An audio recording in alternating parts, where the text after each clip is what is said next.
Hjertelig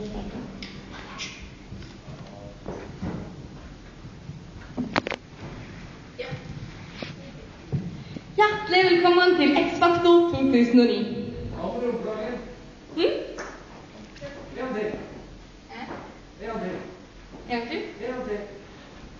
Hjertelig velkommen til X-Factor 2009. I kveld fortsetter vi jakten på Norges største bøssebærer. Ta hjertelig imot vårt flotte dommerpanel. Jan Fredrik Karlsen, Mira Craig,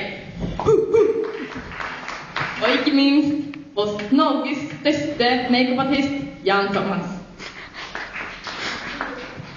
Nå er det klart for den første deltaker, så gi en varm applaus til Tor Torpedo.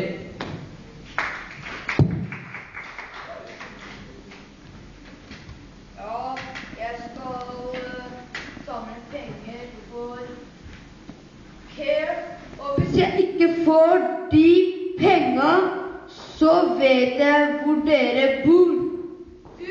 Du og du. Å nei, der er det Kristoffer. Ja, du har sjarme, du har utstråling, og du leverer hver gang. Det er så sinnssykt bra. Jeg synes at du var skikkelig skummel. Jeg ville ikke hatt deg på døra, så jeg vil ikke sende deg videre.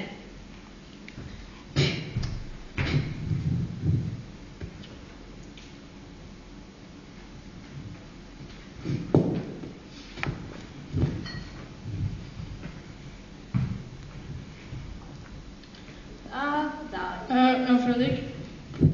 Mira og da. Hallo. Jeg heter Jan Thomas. Ja, hvorfor er du her på X-Factor i dag? Jeg tror jeg har det til skal til.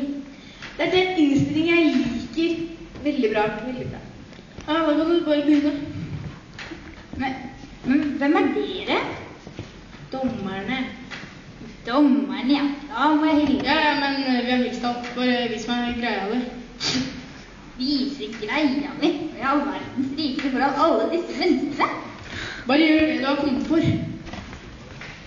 Ja, men da tror jeg nesten at jeg må gjenta undulaten min. Farvel. Ser du henne? Hun hadde den. Og hun har så utstråling. Jeg elsker henne. Hun var stygg. Hun så sliten ut. Hun trenger litt mer botox. Hey!